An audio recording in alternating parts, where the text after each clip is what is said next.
Recently, I quit my job because very tired of working.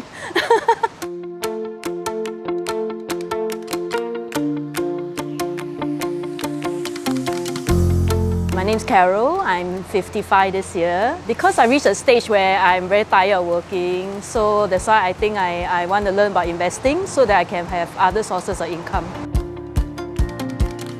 I actually did a lot of research, and then I actually attended a lot of webinars as well as in person. And then I found that in the masterclass, I really resonated with Cayden's style, as well as how he can make things complicated but explain it in a very simple manner.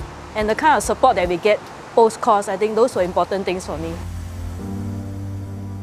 So he taught us how to search, evaluate, and analyze good businesses.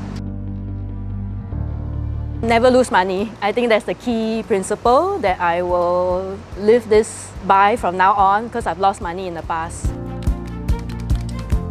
Once I start making money and then my friends know about it, then they would naturally want to come for the course.